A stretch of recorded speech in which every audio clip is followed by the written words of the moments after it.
Okay, hi. So this is testimony part number 2.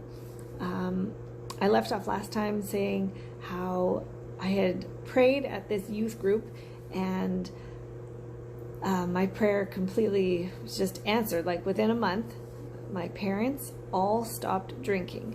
And that was huge for our families. I mean, those were generations and generations of alcohol that are going through the family. And so for my parents to stop, and my mom, my stepdad, and my dad, who also just lived down the street, they all stopped within 1 month of me praying at this youth group at some church I decided to go to with my friends. So that really struck something in me, and I was really happy. And it was interesting, you know, home life absolutely changed. My mom started going to church, and our family started going to church, and it was just so different to see such a different atmosphere in the home.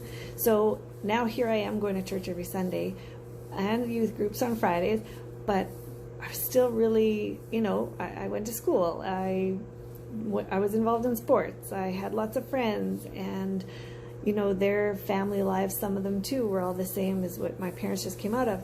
It was really hard to, I don't know, I think just trying to find my way, because now I understood, like, something happened. Something happened when I went to church, when I prayed, and now my parents are going, so what is all this about, right? And my grandma is all for it, and she's so happy with everyone.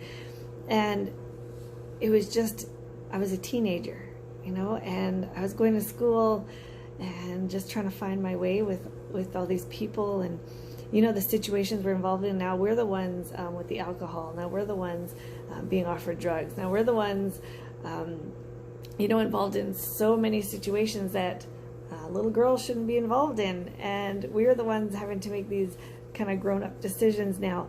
So I struggled from, you know, age 15 to, let's say, 17, 18, and really just to find my way and try to understand this whole like church life thing. See, I was going to church, but then I was living like I wasn't going to church the rest of the time. So it was really a time where I knew that God had done something in my family, and I always understood that he was there. And so even for me to make some decisions, you know, if I was out at a party, it was really hard to have fun because I was confused now.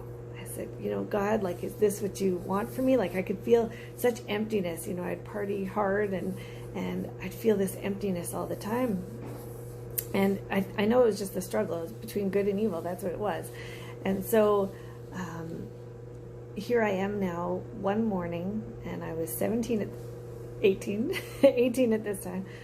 But one morning I got picked up from my parents from my friend's house, and we had just had a party the night before. I think I was up all night. I looked like a party. I smelled like a party, and it was not good. And I know my parents picked me up for church, and they didn't talk to me the whole time, the whole drive there.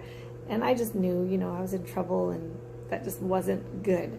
And so I went to church that morning, and that was the morning my mom's friends were all around me, and they start hugging me. Oh, Christy, you're so beautiful. Oh, it's so nice to see you here. And I'm looking at them going, do you not see me? Like, do you not smell me? Look at me. Are you crazy? I thought, what are these people? They're nuts. Anyway, that's the love of God, right? When I needed it most. And so here I am in the worship time, and I start feeling nauseous. And I said, oh, great. Here I am at church, and I don't want to be here. And now I'm going to get sick. And so I went to the bathroom, and, you know, I thank God that nobody else was in there.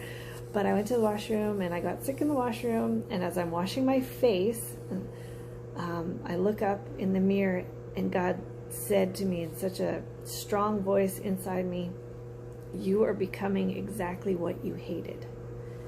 And man, that hit me so hard. I did not want to be that.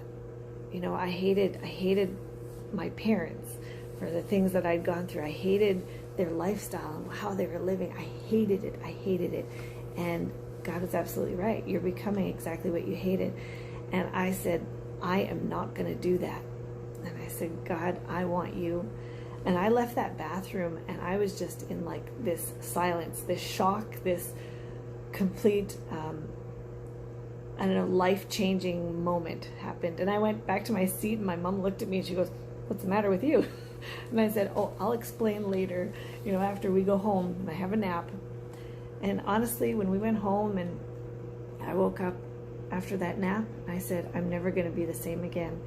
I enrolled myself into a Bible college because I wanted to know this God that actually cared about me, that spoke to me. He changed my family way back when, and now he was speaking to me.